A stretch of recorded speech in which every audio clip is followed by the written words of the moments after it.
I'm not going to tell you this was a breeze. I struggled to get these bars on. In fact, I tried 2 or 3 times.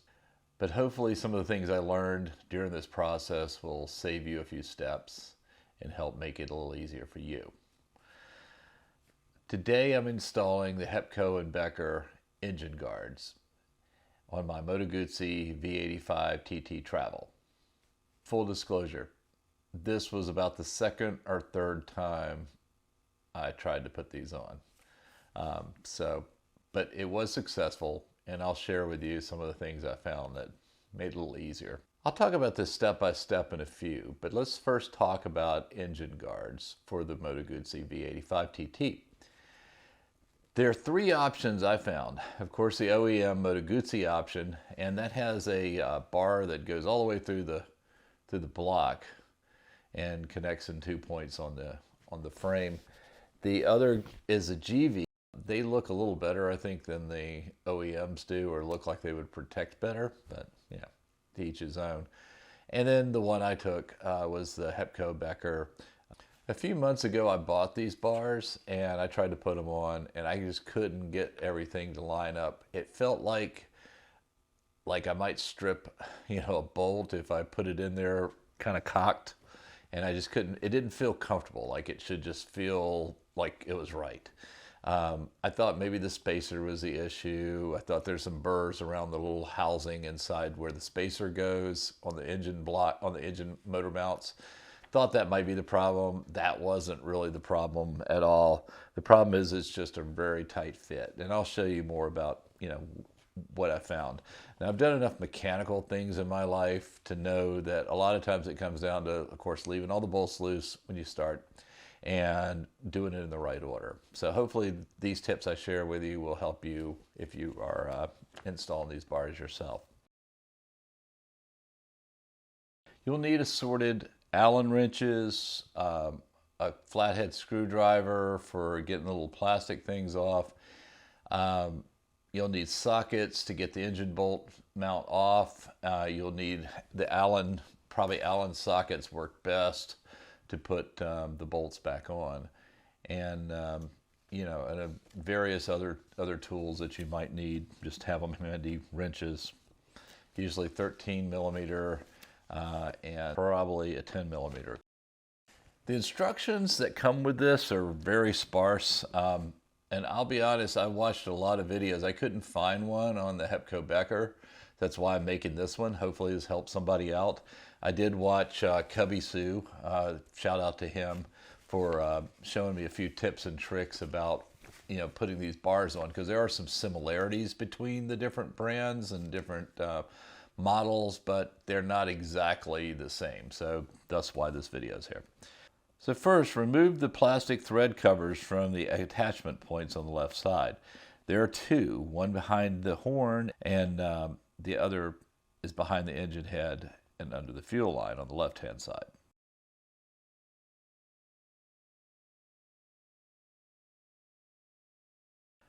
Next, remove the motor mount bolt. I read a few posts where people had anxiety about their engine falling to the floor. This will not happen. Use a 13 millimeter socket and extension. Doesn't hurt to use the extension. It gives you a little bit more room. Remove the bolt and set it aside. You won't be using this bolt again. The kit comes with a new bolt.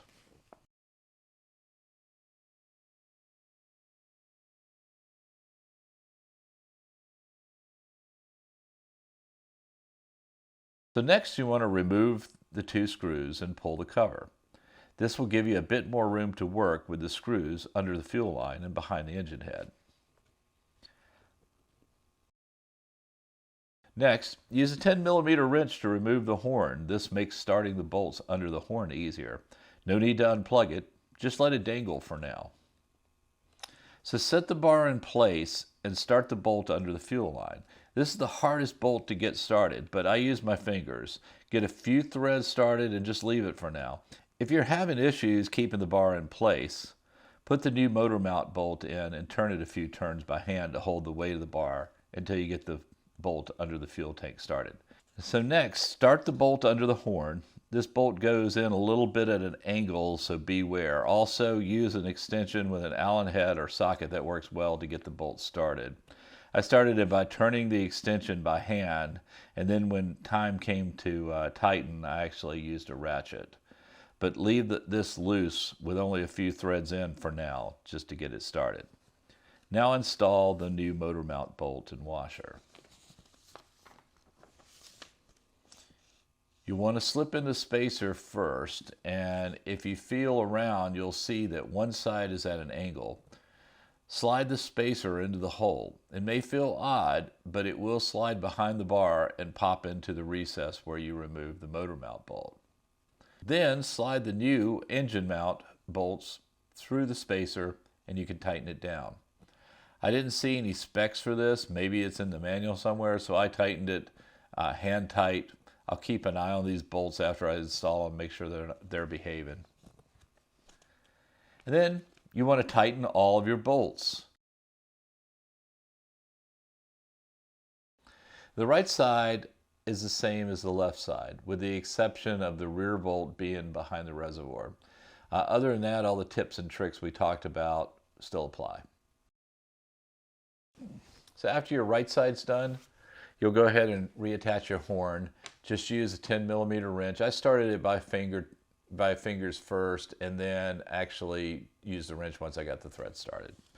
Reattach the cover that we took off. Go ahead and put those two screws back in, those two Allen screws in, and get that set. And then check all your bolts again. Make sure you've tightened everything. Make sure everything feels good and nothing's wiggling around or any of that stuff. Some final thoughts. Take your time. Start your bolts by fingers first if you can, because that avoids you cross-threading these bolts, and you really don't want to cross-thread these bolts. They're really in awkward places, and that's the last thing you want to do. If you're getting frustrated, just take a break. Get away from it for a while. Even take it all apart, put it back together, and go somewhere else and try it a different day. Whatever works, but just take a break is the key. You may drop a bolt or two in the skid plate. Okay, don't panic about that. You don't need to take the skid plate off. Usually if you tap it a few times, it'll bounce down and roll out and you can get it. So if it all goes wrong, it may not be your day. Try it a different day. I tried it 2 different days, I think, and today it finally works. So I'm happy about that. But it helps to take your time.